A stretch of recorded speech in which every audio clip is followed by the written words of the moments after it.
जय श्री ओम नमः सिद्धेभ्यः। जय श्री ओम नमः सिद्धेभ्यः। सर्वमंगलमांगल्यं सर्वकल्याणकारकं प्रधानं सर्वधर्माणां जैनं जयतु शासनं जैनं जयतु शासनं। पंच परमेष्टि भगवान की, आचार्य श्री गुरुवर कुंद कुंद महाराज की, आचार्य श्री गुरुवर विद्यासागर महाराज।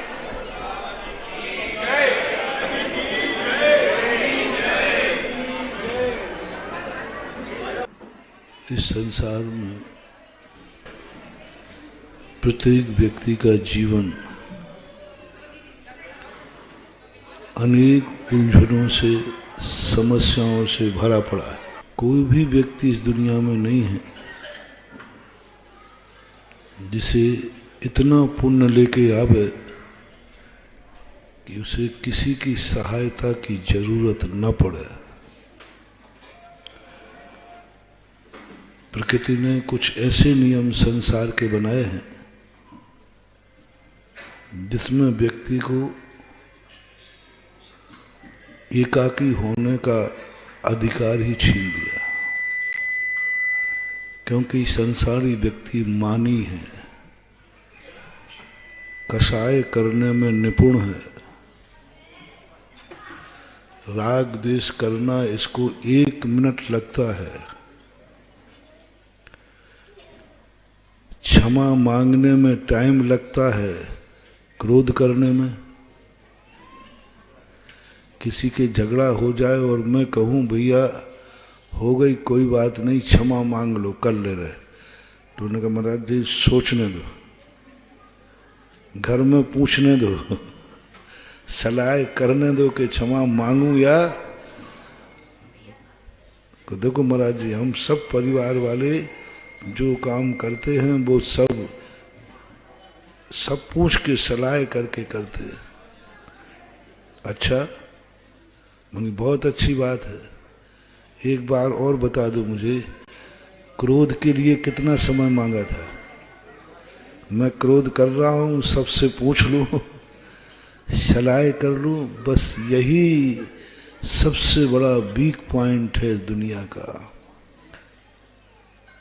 पाप तो बिना पूछे करता है, कसाय तो बिना पूछे करता है, और धर्म करने के लिए आता है तो पूछता है, विचार करता है, सोचने दो महाराज क्षमा मांगू कि नहीं मांगू।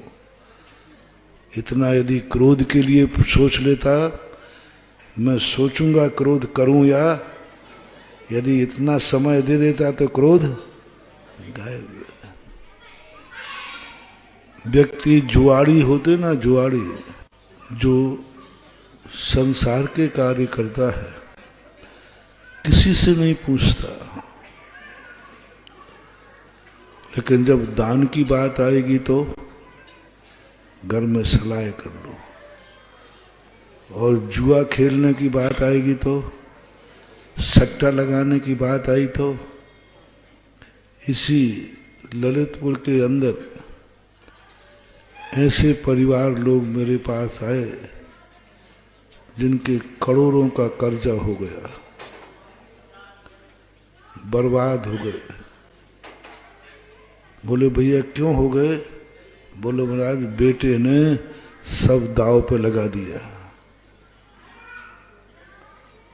तो मैंने कही बेटा तुम्हारा पूछा नहीं? बोले नहीं पूछा।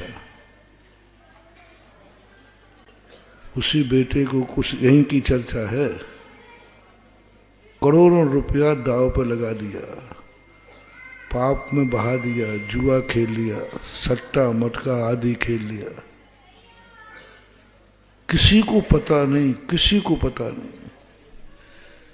जब कर्जा करके लेने वाले आए तब पिता को पता चला कि इतना कर्जा हो गया।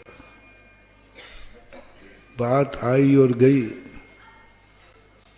मैंने सोचा कि इस बच्चे ने अच्छा परिवार था, भगत परिवार था, मैंने इस परिवार को बचाना है।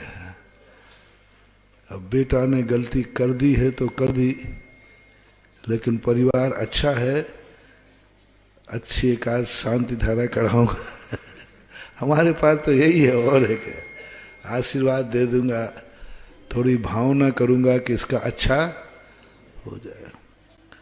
मैंने कि इसका अच्छा कर पाऊंगा या नहीं कर पाऊंगा, मैं सगुन बहुत ज्यादा उठाता हूं।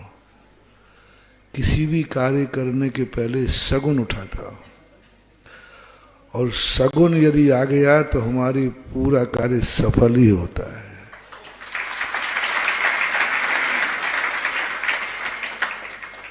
कल ये लोग मेरे से कुछ कहलवाना चाहते थे, मैंने कहा मेरा सगुन हो गया तो कल कहूंगा, नहीं तो मैं कहूंगा ही नहीं। तो मैंने बालक से कहा एक दिन, मैंने कहा बेटा ऐसा करो, अभिनंदनोदय तीर्थ क्षेत्र में इतना दान हो रहा है, भगवान बैठ रहे, मूर्तियां बैठ रही हैं, तो तू एक आध दान देने का संकल्प कर ले, दान देने का संकल्प कर ले। मेरे मन में भाव आया कि यदि ये एकदम हाँ कह देगा बिना विचारे, मेरा सगुन क्या था, कुछ भी नहीं सोचे, कोई विचार नहीं करे, एक सेकंड भी नहीं लगाए। जैसे वो एकलव्य को कहा ना द्रोणाचार्य अंगूठा दे दे, तो कितनी देर लगाई थी उसने? मैंने यदि इसने तुरंत कह दिया तो इसका नियम से उद्धार हो जाएगा। इस जीव का भी पुण्य है, और इसको फिर मैं आशीर्वाद दूंगा कि इसका सब कुछ ठीक हो जाए। तो मैंने उनसे कहा, उसने तो उसने कहा महाराज जी थोड़ा समय दे दो, हम घर में सलाह कर लें। आपको मालूम है हमारे पापा मम्मी भी हैं और एक भाई भी है, हम सब बैठ के सलाह कर रहे हैं, बस हमें तो सगुन उठाना था। तो मैंने कहा भैया ठीक है कर लेना। फिर मैंने आशीर्वाद नहीं दिया, मैंने कि इसको मेरा आशीर्वाद फलेगा नहीं, इसके कर्म विपरीत हैं, इसका कर्म बहुत अभिशप्त आत्मा है ये।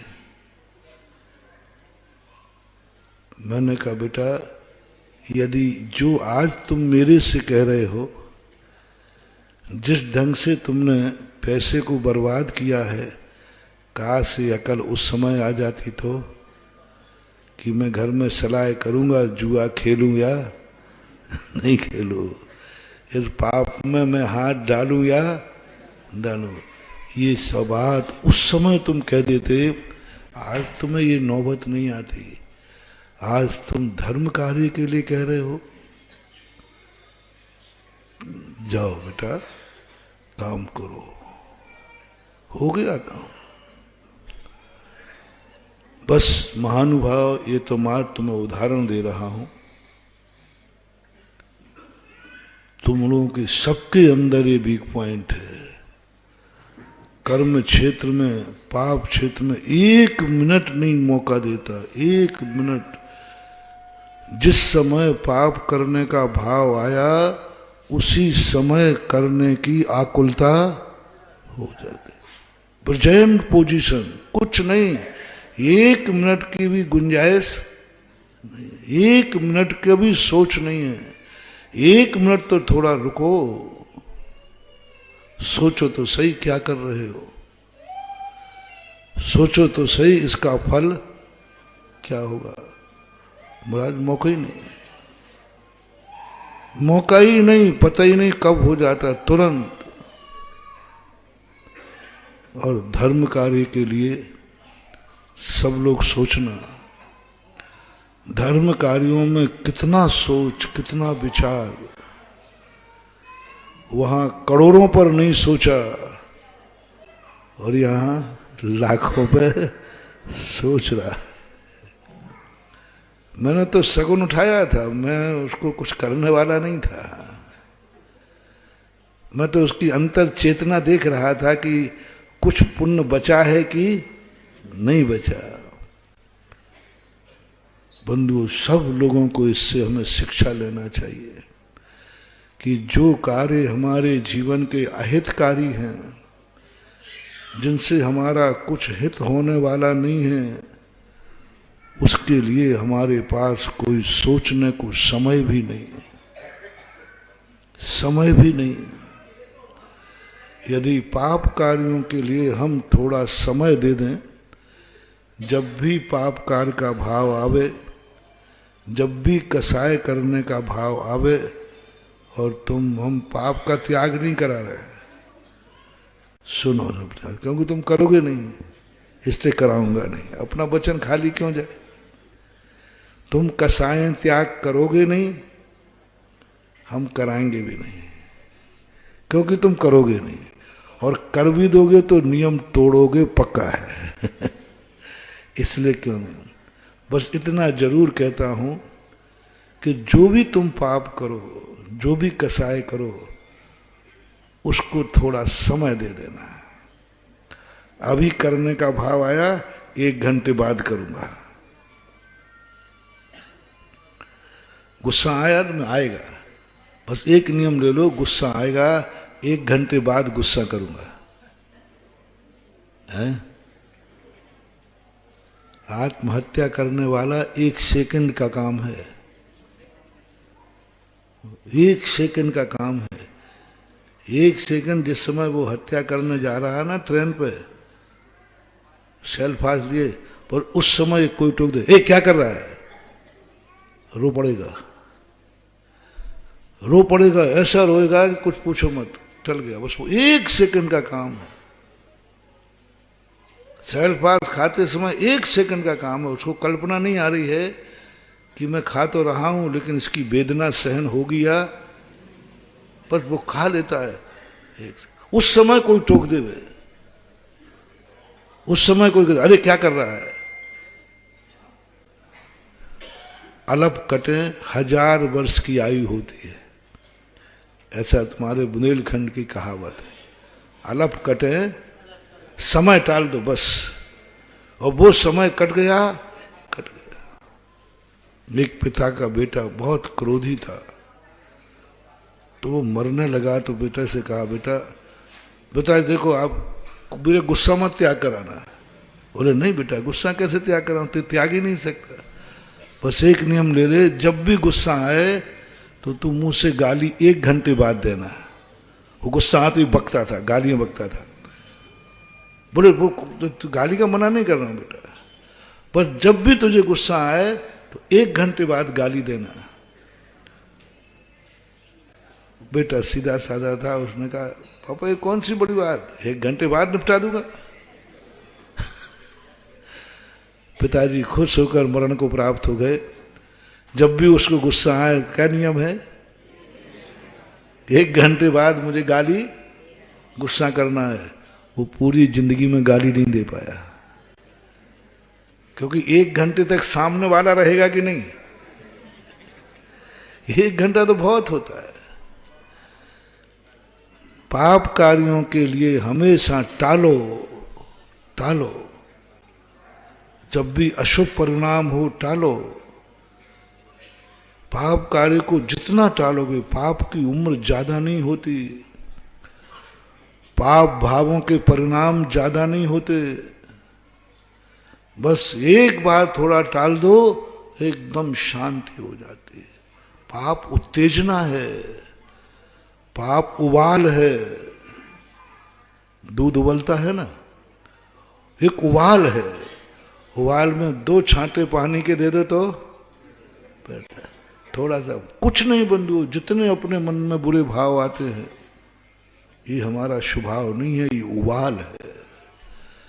एकदम निमित्त आता है और हम उबल पड़ते हैं, ना आगे देखते हैं और ना पीछे देखते हैं। ये भी परिणाम नहीं है, किसका हश्र क्या हो। तो नीति कही गई पाप कार्यों के लिए, आज करनते काल कर, काल करनते परसों, जल्दी जल्दी क्यों करता है अभी तो जीना बरसों। जल्दी क्यों कर रहा है भाई, कल कर लेना गुस्सा, अभी मर रहा है क्या कल। जब पाप के भाव हो ना तो धीरे से मन से कहा करो, अरे भाई जल्दी क्या पड़ी है, कोई मर रहा है क्या, कल कर लेना, परसों कर लेना, आज की बात कल पे टाल दो, आज के भाव बुरे भाव पाप के भाव कल पे टाल दो, देखो क्या चमत्कार होता है। और कल आ जाए तो परसों पे डाल दो, आज करनते काल कर, काल करनते परसों, जल्दी जल्दी क्यों करता है अभी तो जीना। हाँ, पाप करने के लिए खूब लंबी उम्र बना ले, मेरी तो उम्र अभी बहुत बड़ी है, कभी भी कर लूंगा। और अच्छे कार्य का समय कम होता है, समझना।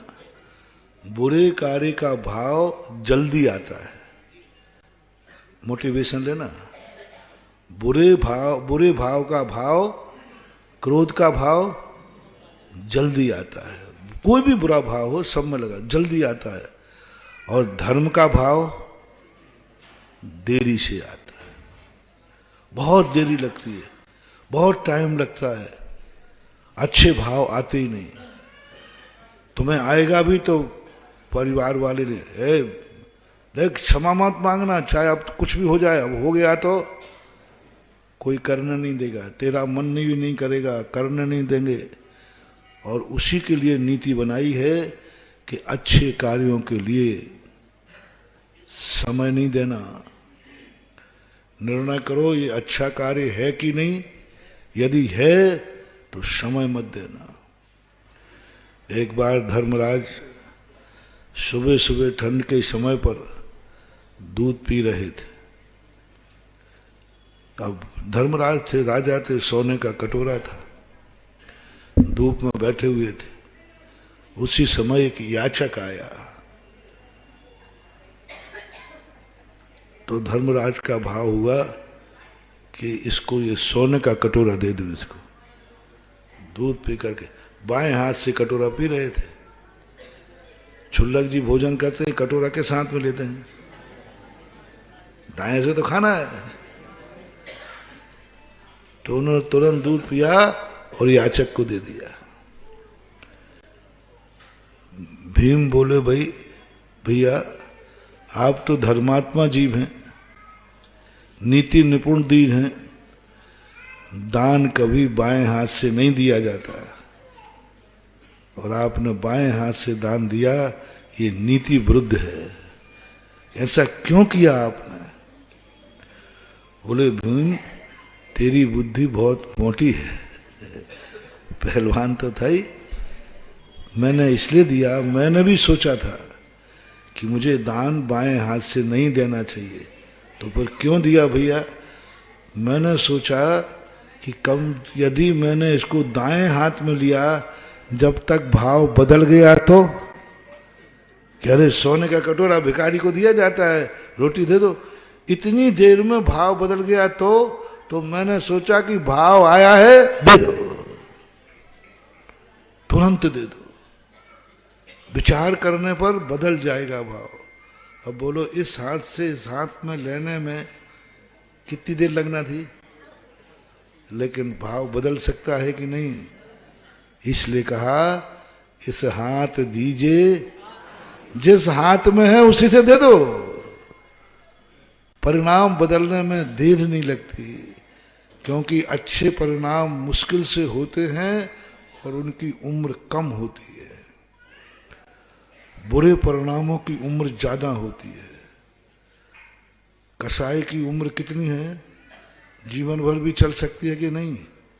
और क्षमा की उम्र, कहो अभी क्षमा मांगे कल लड़ बैठे, हाँ क्षमा मांगते मांगते लड़ बैठे।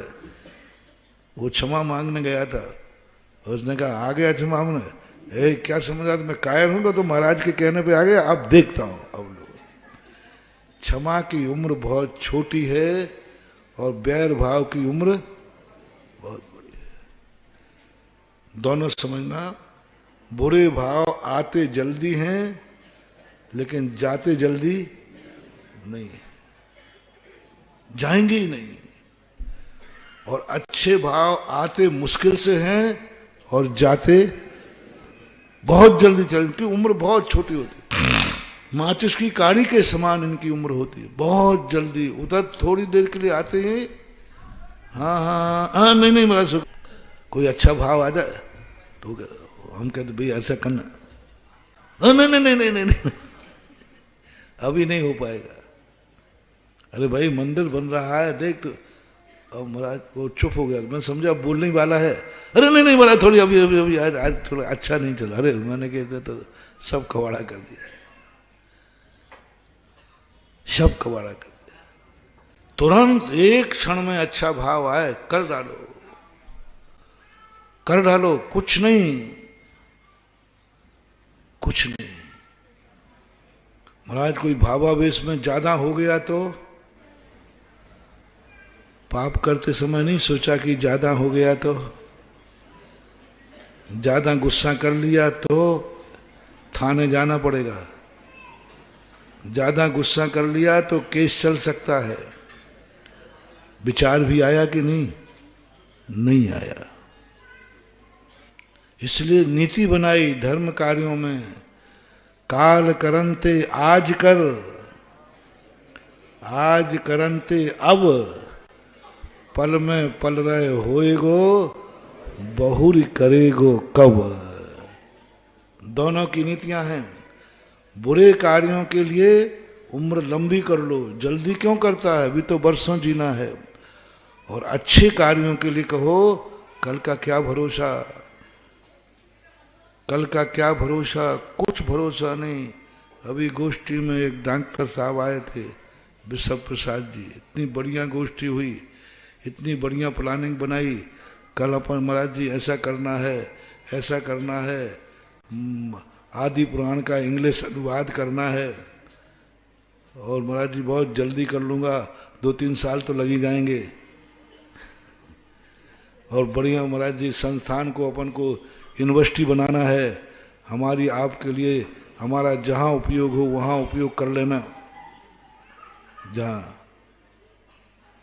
और कल पता चला रात में चले गए। सामान 100 बरस का पलकी, कौन जानता कितनी बड़ी प्लानिंग बना, गोष्ठी में लेख पढ़ के गए, प्लानिंग बना के गए, गोष्ठी में सारी प्लानिंग बनाई, लो यहां से पहुंचे, रात में अटैक आया, चले गए। इसलिए महानुभाव, अच्छे कार्य करने के लिए उम्र बहुत छोटी कर लो, छोटी कर लो। पूज्यवर कार्तिकेय स्वामी ने हम लोगों के लिए कहा है कि तुम अपने परिणाम कैसे संभालो, परिणाम संभलते रहें। तुमने कहा ये संभालो कि यमराज चोटी पकड़ के खड़ा है, उसके हाथ में तलवार है, चोटी उसने पकड़ ली है बस। और जब मौत सामने होती है तो फिर बुरे परिणाम नहीं होते। जिंदगी को छोटी कर दो, इतनी छोटी कर दो, इतनी छोटी कर दो कि ये कटोरा इस हाथ में ले भी पाऊंगा या नहीं ले पाऊंगा, कुछ नहीं। जो आज हम कर लेंगे वही सही है, कल का कुछ भी नहीं कह सकते। किसको जोड़ के रख जाओगे? पूत कपूत तो का धन संचय, पूत सपूत तो का धन संचय। कपूत है तो तुम्हारा 13वां नहीं हो पाएगा, और सपूत है तो तुम्हारे धन को हाथ नहीं लगाएगा, नहीं लगाएगा। कई लोग पिताजी कहते महाराज जी मेरे बेटे हैं, उनको मकान बना रहा हूं। मैंने कहा पिताजी ऐसे निकम्बे भाग्यहीन कर्म फूटे बेटे पैदा किए? महाराज जी आप जब बोलते जब उल्टे ही बोलते हो। आपने कैसे जाना? अब महाराज जी आपने ऐसा हमारे बेटे को क्यों बोला? कर्महीन, पुण्यहीन, निकम्मा, मन के दो चार शब्द मिले नहीं इसलिए नहीं बोले हमने। तो महाराज जी आपको क्यों कहा आपने, बताओ। मैंने कि आपने बताया मुझे। तो बोले मैंने बताया महाराज, मेरा तो लाडला बेटा है, लाडला। उसी के लिए मकान बना रहा हूँ, दुकान की अभी नई फैक्ट्री डाल रहा हूँ, सब उसके लिए कर रहा हूँ, उसको बंगला बना रहा हूँ, और आप मेरी दृष्टि में तो प्यारा है। मैंने कि बस यही तो है कि तुम बेटे के लिए बंगला बना रहे हो क्योंकि तुम्हारी आत्मा बोल रही है ये भाग्यहीन है, ये जिंदगी में बना नहीं पाएगा, इसलिए बना के दे दो। ये कुछ कर नहीं पाएगा, निकम्मा है, इसलिए दे दो। जब जब तुम्हें अपने बेटे को कुछ करने का भाव आवे तो तुम्हारी अंतर चेतना, भली तुम पकड़ो या ना पकड़ो, अंतर चेतना कह रही है मेरा तो पुण्य है, पता नहीं छोरे का भाग्य है कि नहीं, इसको एक बंगला बना के दे दो, एक गाड़ी बना के दे दो। आत्मा ने कह दिया, गवाह दे दिया, कोई जरूर नहीं बोलना जरूरी है। जब जब तुम्हें बेटे को कुछ करने का भाव आवे, समझ लेना तुम्हारी अंतर चेतना हो गई कि बेटे को कुछ कर दो, नहीं तो ये भाग्यहीन है, नहीं कर पाएगा, इसके बस की कुछ नहीं है, ये जिंदगी में मकान नहीं बना पाएगा, बना दो, अभी मेरा पुण्य है।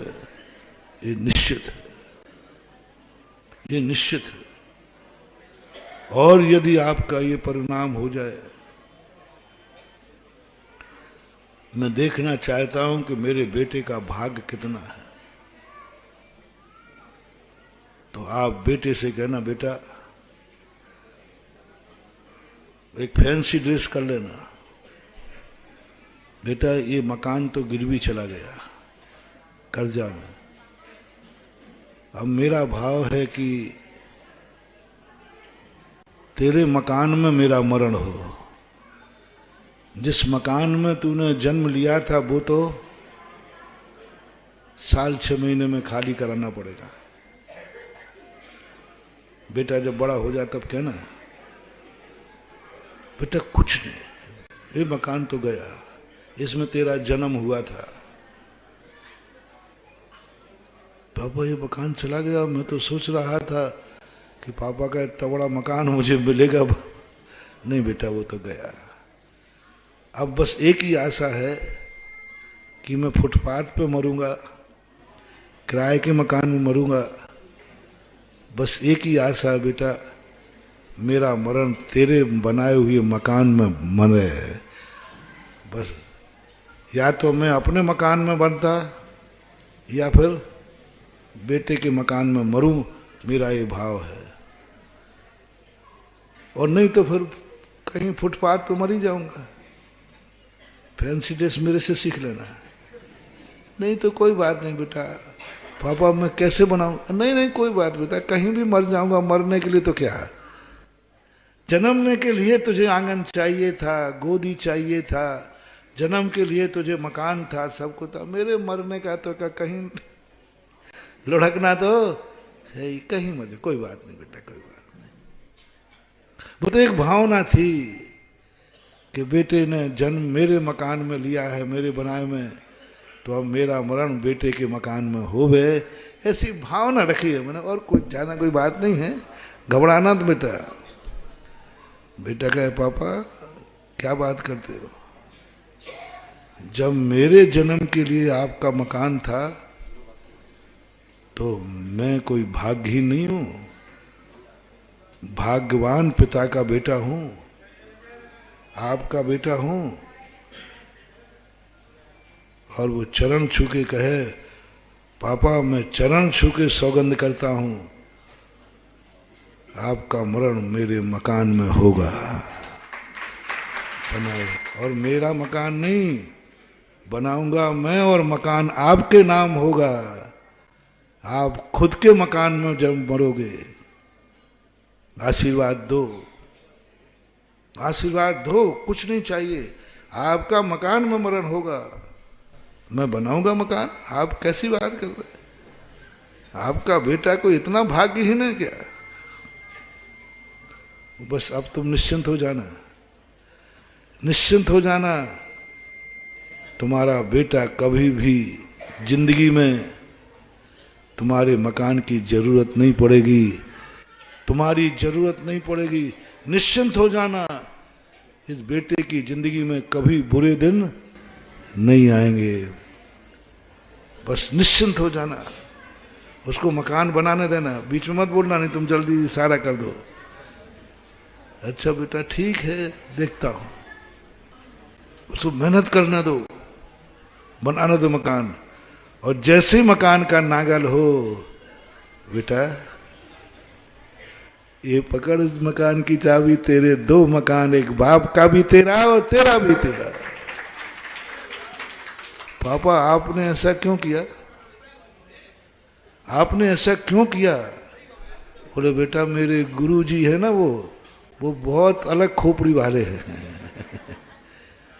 अब मैं निश्चिंत होकर मर सकूंगा कि मेरे बेटे को किसी की सहायता की जरूरत, और तू भाग्यवान है। मैं नहीं कर पाया वो तूने कर लिया, और जो मैं कर पाया वो तूने कर लिया। अब ये सब तेरा है, ये भी तेरा है, ये भी तेरा, लेकिन बाद में बताना। बाबा अब क्या करूंगा, तुम्हारे मकान से तो अच्छा मेरा बन गया। तो फिर कोई बात नहीं बेटा, नई बस्ती में मंदिर बन रहा है,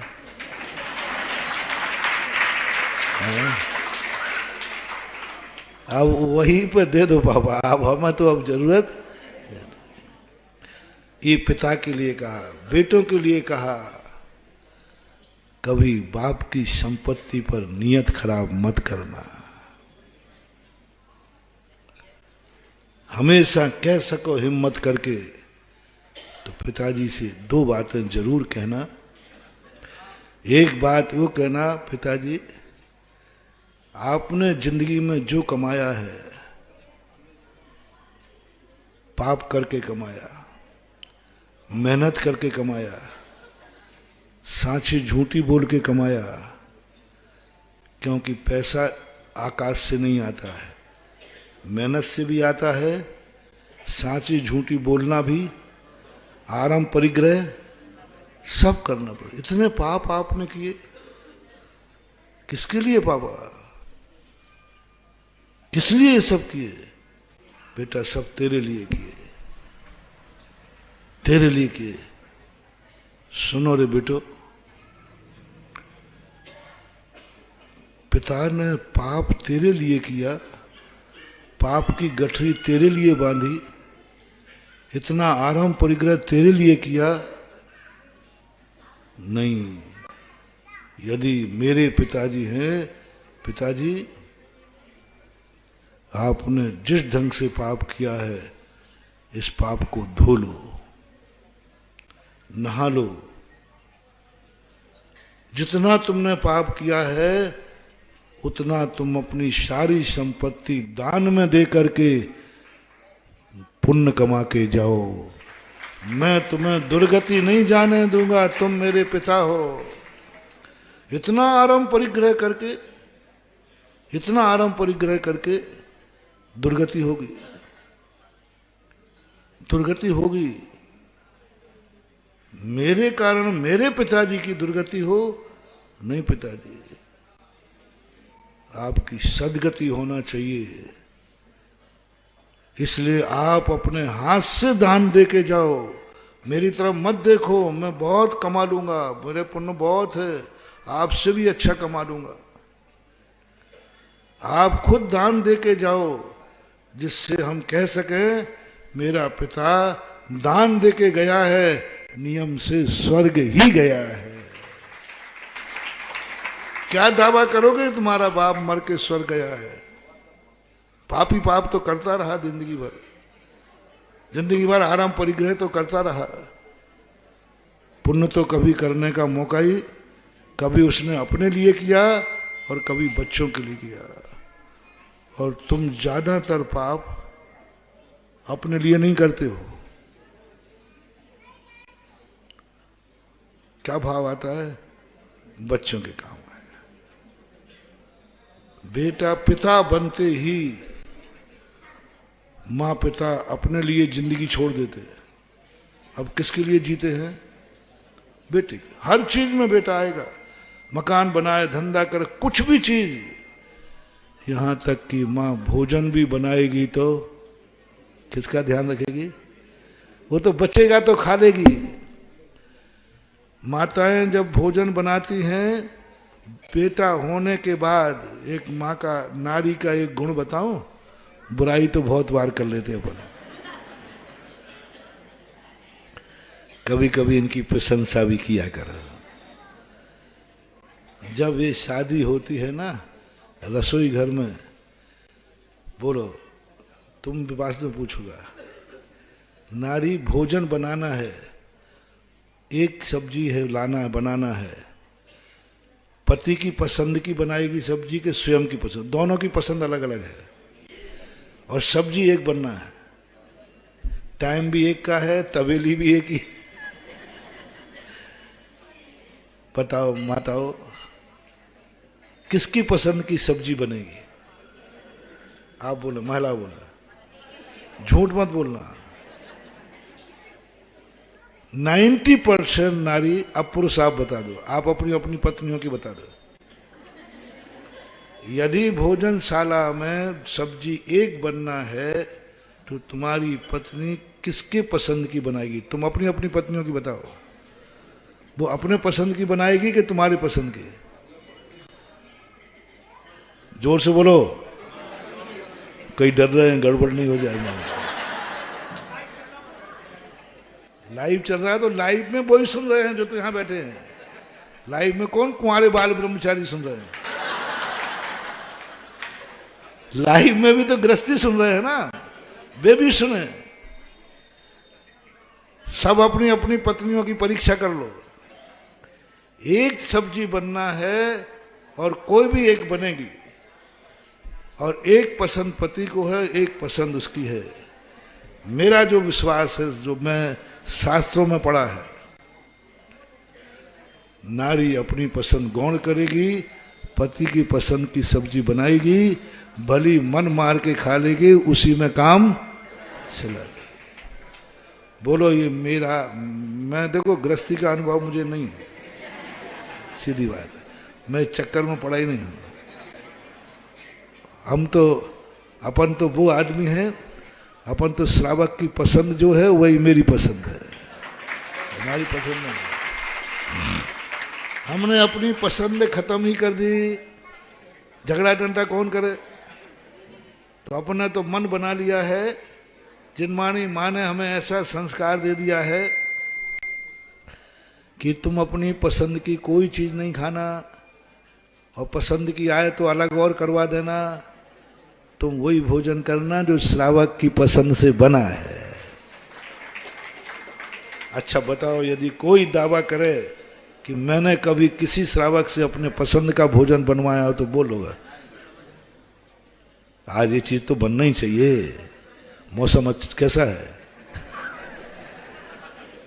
नहीं, मैंने तो जीवन का त्याग कर दिया, कभी मैं अपनी पसंद की चीज मन से, कभी भावना भी, जो श्रावक की पसंद होगी उसी में मैं एडजस्ट होऊंगा, ये मेरा। अब तुम्हारी बोल दो, पुरुष जाति को तुम बोलो, क्या तुम पत्नी की पसंद में एडजस्ट होगे? मनोज बाबू होगे? पुरुष हो तुम, संभावना कम है। कोशिश कर लोगे, वो भी 10 सुना करके, 10 आए, ये कोई चीज है क्या, ये चीज है वो। अब लेकिन अब क्या करें, खाना तो है ही, अंदर से एक्सेप्ट करो, कोई बात नहीं, पत्नी की पसंद की चीज है, नहीं तुम अपनी पसंद की बना लो, मैं उसमें एडजस्ट करूंगा। पुरुष ज्यादा एडजस्ट करेगा कि स्त्री ज्यादा एडजस्ट करेगी? सब बोलो, एक गवाह, झूठ मत बोलना। नारी एडजस्ट करेगी। नारी से तुम कहोगे भी नहीं, देखो तुम्हें ये पसंद नहीं, नहीं नहीं अब ये ठीक है, हम एडजस्ट कर लेंगे। पुरुष कुड़कुड़ाएगा, मन मार और वो अवभाग्य मान के करेगी, सौभाग्य मान के करेगी। उसकी एक ही बात है, कोई बात नहीं, इनकी पसंद की सब्जी बनना चाहिए, मैं तो क्या जो है सो। ये हुई पत्नियों की बात। बोलो, पत्नियों में एक गुण है कि नहीं है? हाँ, आज तुम्हें आशीर्वाद मिल रहा है। अब आ जाओ माँ के ऊपर। माँ को कुछ और पसंद है, बेटे को कुछ और पसंद है। दोनों माताओं और एक सब्जी बनना है, किसकी पसंद की बनाओगे? इसमें तो 99% कह रहा हूं, माँ और बेटे की पसंद को नकार दे। अरे राम राम राम, लाख उपाय करे, कितना भी मन को मारेगी, बेटे की पसंद की बनाएगी। ये भारतीय नारी का स्वभाव है, स्वभाव। वो तो सब तुम्हारे लिए जीती है, बच्चों के लिए जीते हैं माता पिता। तो अब बेटों को क्या करना है?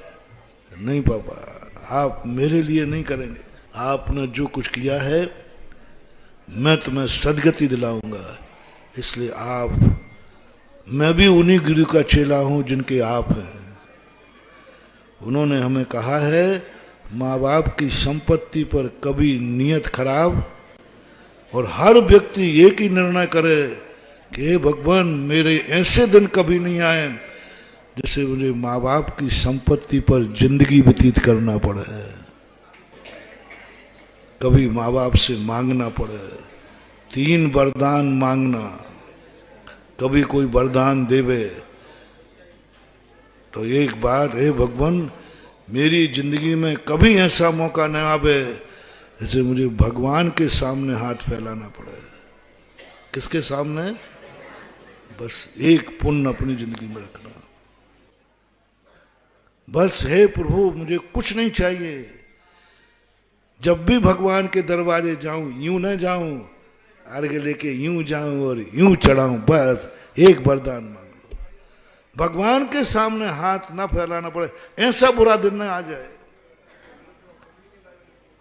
बस भगवान एक वरदान दे दे, तेरे सामने मुझे हाथ ना फैलाना पड़े। जब भी तेरे दरवाजे आए, लेने के लिए नहीं, बोलो ना, बस तेरे दरवाजे, ऐसा बुरा दिन आ जाए कि मैं तेरे दरवाजे लेने के लिए आऊं, नहीं नहीं, तेरे से लूं मैं।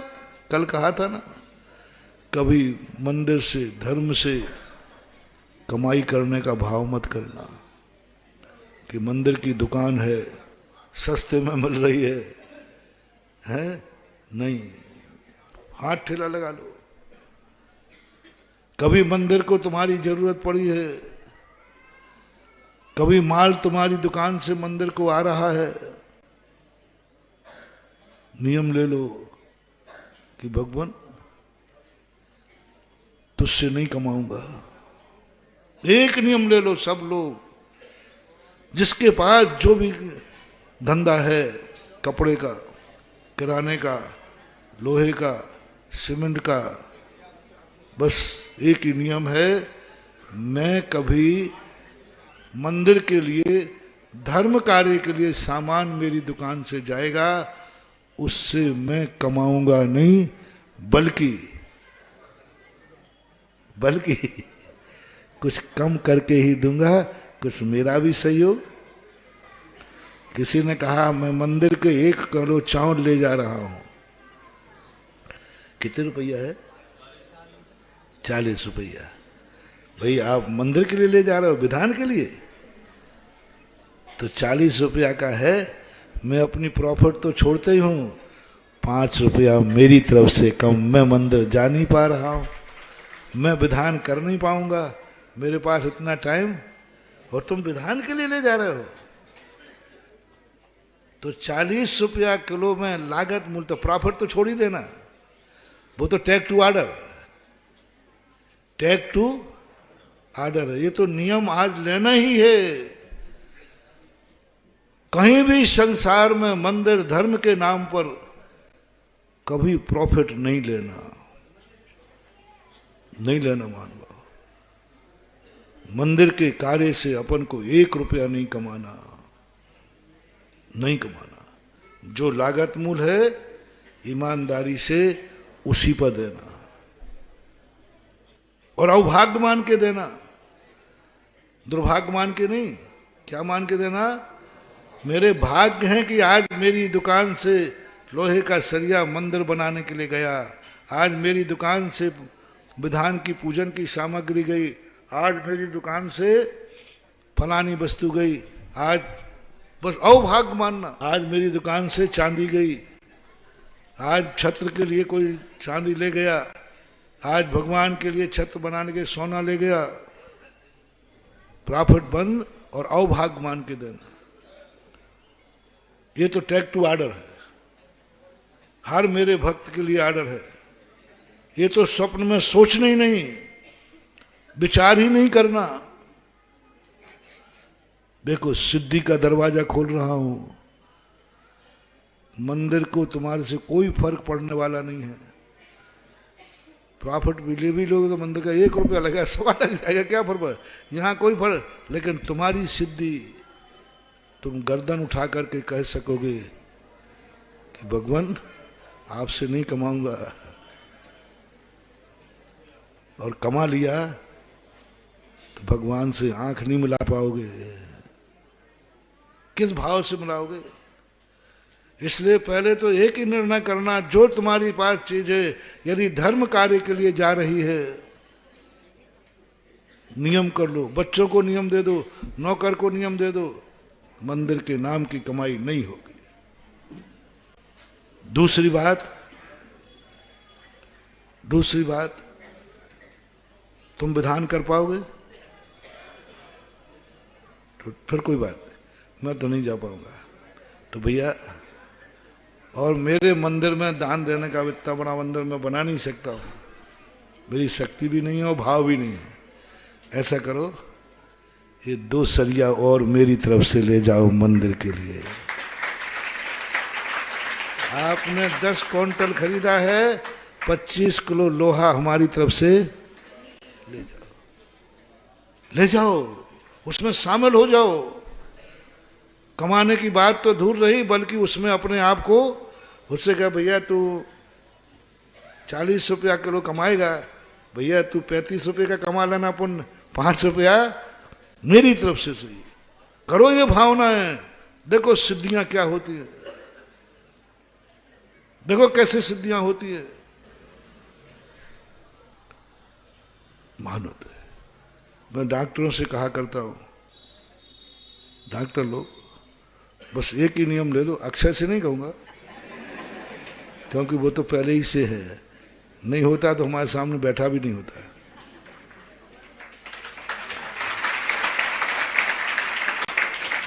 यदि दवाई है तो मरीज को बिना दवाई के मरने मत देना।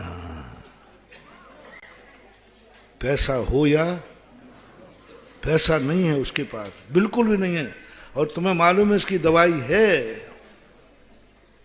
तो पैसे के कारण से उस गरीब दुखी आदमी को मरने मत देना, दवाई दे देना।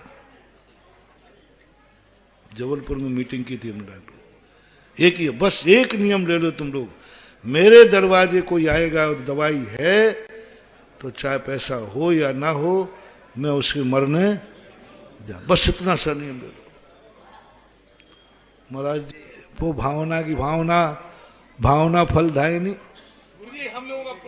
लेकिन हाँ वो सब बात की बातें हैं। तुम्हारे में दम हो तो इसी पंचरणा के साथ पंचरणा हो सकता है।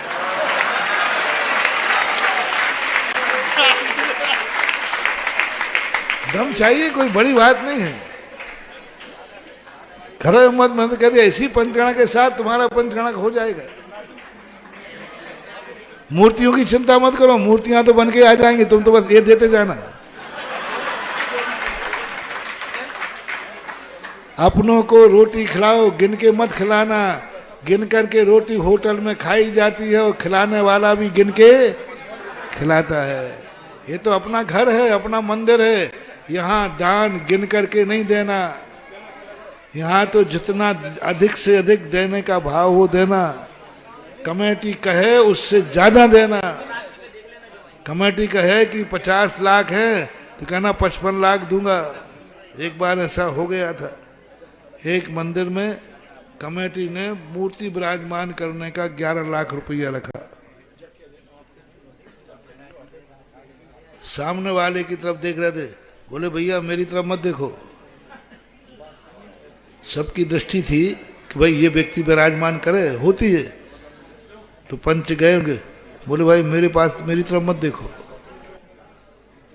मूर्ति विराजमान मुझसे करवाना है तो मैं 11 लाख में नहीं करूंगा। 1 करोड़ में करवाना हो तो मेरा नाम लो। गजब, मैं दंग रह गया। 11 लाख रुपया कमेटी करी, बोले मेरे से मेरी उम्मीद मत करो, आप किसी दूसरे को देख लो। स्पष्ट कहा उसने, मेरे से उम्मीद मत करना, आप किसी को। 1 करोड़ में वही मूर्ति विराजमान करवाना हो तो आप कमेटी कर लो, महाराज जी पूछ लो। मैं तो 1 करोड़ से कम में विराजमान नहीं करूंगा। मूर्ति की कीमत 11 लाख रुपया रख रहे, मैं ये अपमान सहन नहीं कर सकता। और मेरे